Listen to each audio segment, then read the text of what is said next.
Hello everyone, video पर आप सभी का एक बार फिर से स्वागत है।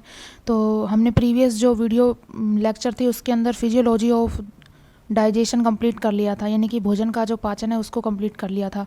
आप पढ़ेंगे फिजियोलॉजी ऑफ सर्कुलेशन, जो उसमें डाइजेशन वाले चैप्टर में ये देखा था कि जो भोजन होता है वो एब्जॉर्ब कर लिया जाता है, स्मॉल इंटेस्टाइन में एब्जॉर्ब कर लिया जाता है। अब जो भोजन है उसको ब्लड के अंदर मिला दिया जाता है, तो यहाँ से आगे फंक्शन आ जाता है ब्लड का। तो इसलिए हम पढ़ रहे हैं फिजियोलॉजी ऑफ सर्कुलेशन, यानी कि परिसंचरण की कार्य की पढ़ने जा रहे हैं। तो इंट्रोडक्शन क्या है इसका, सर्कुलेशन का। तो जीवों के शरीर में ट्यूबुल्स यानी कि नलिकाओं का एक नेटवर्क जाल पाया जाता है, जो कि बॉडी के सभी सेल्स तक न्यूट्रिएंट्स और ऑक्सीजन्स को और हार्मोन को पहुंचाने के साथ साथ क्या करता है कि सेल्स में बनने वाले जो एक्सक्रेटरी मटेरियल और CO2 को एक्सक्रेटरी ऑर्गन तक पहुंचाने का काम करता है। क्या कहलाता है? Circulatory system. यानी कि नलिकाओं में जो रक्त बहता है तो वो क्या करता है कि जो न्यूट्रिएंट्स वगैरह होते हैं और O2 ये हार्मोन्स वगैरह होते हैं, इनको क्या करता है कि सेल्स में पहुंचाता है, और जो एक्सक्रेटरी मटेरियल बनते हैं उनको क्या करता है कि CO2 और एक्सक्रेटरी ऑर्गन तक पहुंचाने का काम करता है। क्या कहलाता है? Circulatory system. Study of circulatory system क्या कहलाता है? एंजियोलॉजी। यूनिसेलुलर जो ऑर्गेनिज्म हैं उनमें सर्कुलेटरी सिस्टम एब्सेंट होता है, और सीलेंटेट और फ्लैटवॉर्म्स में O2 CO2 और पदार्थों के विनिमय के लिए क्या पाया जाता है? Gastrovascular cavity. यानी कि इनमें सर्कुलेटरी सिस्टम नहीं पाया जाता, एक विशेष प्रकार का यहाँ ऑर्गन पाया जाता है गैस्ट्रोवैस्कुलर कैविटी, और यहाँ पर भी कोई सर्कुलेटरी सिस्टम नहीं प्रेजेंट होता जैसे कि ह्यूमन में होता है। तो सर्कुलेटरी जो सिस्टम है उसको कितने पार्ट के अंदर डिवाइड किया गया है? ओपन टाइप का सर्कुलेटरी सिस्टम और क्लोज टाइप का। ओपन टाइप का सर्कुलेटरी सिस्टम क्या होता है कि इस टाइप के सर्कुलेटरी सिस्टम में जो ब्लड होता है ब्लड वीजल्स में प्रवाहित ना होकर के किस में प्रवाहित होता है? कोटरों में। यानी कि इसमें विशेष प्रकार की कोई नलिकाएं वगैरह नहीं पाई जा रही जैसे ह्यूमंस बीइंग में पाई जाती हैं। इसमें सिर्फ जो ब्लड होता है वो किस में प्रवाहित होता है? कोटरों में। एग्जाम्पल है इसका आर्थ्रोपोडा और मोलस्का। और क्लोज टाइप का सर्कुलेटरी सिस्टम क्या होता है? इस टाइप के सर्कुलेटरी सिस्टम में जो ब्लड होता है ब्लड वीजल्स में प्रवाहित होता है, ना कि कोटरों के अंदर प्रवाहित होता है। यानी कि इसमें नलिकाएं पाई जाती हैं विशेष प्रकार की, जिसमें ब्लड क्या होता है? फ्लो होता है ब्लड का, यानी कि प्रवाहित होता है। एग्जाम्पल है एनीलिडा और वर्टिब्रेट्स। हमें एक क्लोज टाइप का सर्कुलेटरी सिस्टम पाया जाता है। तो सर्कुलेटरी सिस्टम के टाइप देख लिए और इसका इंट्रोडक्शन देख लिया, और इसकी जो स्टडी है उसके बारे में देख लिया कि क्या कहलाता है। अब पढ़ेंगे ओराइजिन ऑफ सर्कुलेटरी सिस्टम। तो इसका ओराइजिन है मीजोडर्मल का, यानी कि इसकी उत्पत्ति किससे होती है? मीजोडर्म से। यानी कि जो एम्ब्रियोलॉजी पढ़ी होगी आपने, तो भ्रूणीय जनन स्तर 3 होते हैं, एक्टोडर्म, एंडोडर्म एंड मीजोडर्म। तो मीजोडर्म से किसका फॉर्मेशन होता है? यानी कि सर्कुलेटरी सिस्टम की उत्पत्ति होती है। तो ये है मीजोडर्मल टाइप का। हाँ, तो जो हायर एनिमल्स होते हैं उनमें सर्कुलेटरी सिस्टम है किस दो सिस्टम से मिलकर बना होता है। पहला blood vascular system and second है lymphatic system. Blood vascular system के अंदर किसको इंक्लूड किया गया है? ब्लड को, हार्ट को और ब्लड वीजल्स को।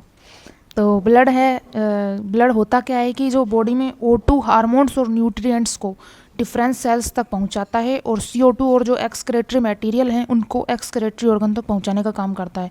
यानी कि जो सर्कुलेशन की डेफिनेशन हुई वही ब्लड की हुई, क्योंकि ब्लड ही तो एक तरह का सर्कुलेशन करवा रहा है। तो इसका और उसकी एक ही परिभाषा होगी।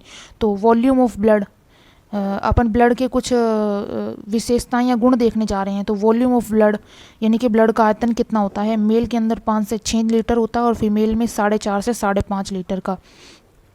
ऐसा क्यों होता है? इनमें डिफरेंस क्यों होता है इनमें मेल और फीमेल में? क्योंकि मेल में जो टेस्टोस्टेरोन लेवल होता है हार्मोन का वो अधिक होता है, और अधिक होने की वजह से हेमाटोपोइसिस अधिक होता है। हेमाटोपोइसिस एक शब्द आता है, हेमाटोपोइसिस और हेमाटोलाइसिस या हीमोलाइसिस। हेमाटोपोइसिस का अर्थ है कि RBC का निर्माण। अब RBC ज़्यादा बनेंगी ब्लड में तो ब्लड का लेवल भी तो बढ़ेगा, एक मेनली फैक्टर है RBC। तो हेमाटोपोइसिस है कि RBC का निर्माण, तो हेमाटोपोइसिस अधिक होगा यानी कि ब्लड ज़्यादा बनेगा, तो मेल में ज़्यादा होगा।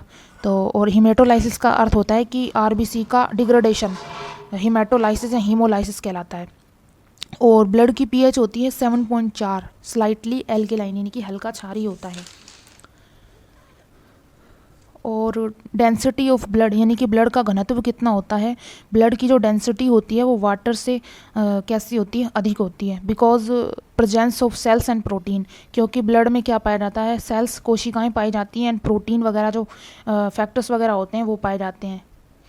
तो इसलिए इसका घनत्व क्या होगा, मोस्टली वाटर से, क्योंकि इसकी तुलना हम वाटर से ही करेंगे ब्लड की, तो वाटर से क्या होगा, इसका ज़्यादा होगा। और विस्कोसिटी मोर देन वाटर, श्यानता इसकी ज़्यादा होती है वाटर से, विस्कोसिटी यानी कि श्यानता इसकी ज़्यादा होती है ब्लड की। अब जो ये ब्लड है इसको 2 पार्ट्स के अंदर डिवाइड किया गया है, ब्लड प्लाज्मा और ब्लड कार्पसल्स। ब्लड प्लाज्मा जो है ब्लड का कितना होता है 55% और ब्लड कार्पसल्स होती हैं 45%। तो ब्लड प्लाज्मा क्या है, यह टोटल ब्लड का 55% होता है। इसमें वाटर लगभग कितना होता है 90% और शेष 10% होते हैं organic and other substance present होते हैं इसके अंदर। और ब्लड कार्पसल्स होते हैं आरबीसी, डब्ल्यूबीसी एंड प्लेटलेट्स पाई जाती हैं इसके अंदर। ब्लड कार यानी कि ब्लड को 2 पार्ट्स में डिवाइड कर दिया गया है, और ब्लड प्लाज्मा और ब्लड कार्पसल्स। अब पढ़ने जा रहे हैं कंपोजिशन ऑफ ब्लड प्लाज्मा, यानी कि ब्लड प्लाज्मा का संगठन क्या क्या होता है। जैसे बता दिया है कि इसमें organic, inorganic and other component present होते हैं। तो organic 7%, inorganic 1% and other 2%। Organic proteins पाए जाते हैं इसमें, एल्बुमिन प्रोटीन है, ग्लोबुलिन प्रोटीन है, फाइब्रिनोजन, एप्रोथ्रोम्बिन, ये ऑलमोस्ट प्रोटीन्स पाए जाते हैं इसके अंदर ऑर्गेनिक सब्सटेंस में। और इनऑर्गेनिक में सोडियम, ये आयंस पाए जाते हैं, कैल्शियम, पोटेशियम, मैग्नीशियम, बाइकार्बोनेट, ये इस तरह के आयंस पाए जाते हैं। और अदर कंपोनेंट्स में आते हैं hormones, vitamins, enzyme, glucose, ammonia, urea and amino अम्ल। और पिगमेंट्स कौन से होते हैं, बिलीरुबिन और बिलीवर्डिन इत्यादि पाए जाते हैं कंपोजिशन ऑफ ब्लड प्लाज्मा, यानी कि ब्लड प्लाज्मा के संगठन में। तो अगर ये प्लाज्मा क्या कहलाता, प्लाज्मा होता क्या है, पहली बात तो ये है कि अगर जो ब्लड है उसमें से सेल्स को माइनस कर दिया जाए तो क्या कहलाता है, ब्लड प्लाज्मा। तो आज हमने देख लिया है, इंट्रोडक्शन पढ़ा है हमने सर्कुलेशन का, और स्टडी पढ़ी है इसको क्या बोलते हैं, और सर्कुलेटरी सिस्टम के बारे में पढ़ा है कि कितने टाइप का होता है सर्कुलेटरी सिस्टम, और ओराइजिन ऑफ सर्कुलेटरी सिस्टम, और सर्कुलेटरी सिस्टम को कितने पार्ट के अंदर डिवाइड किया गया है, उसमें अपन ने फर्स्टली ब्लड के बारे में पढ़ा है। अगर आपको ये वीडियो पसंद आई हो तो लाइक, शेयर एंड सब्सक्राइब करना ना भूलें। Okay, thank you.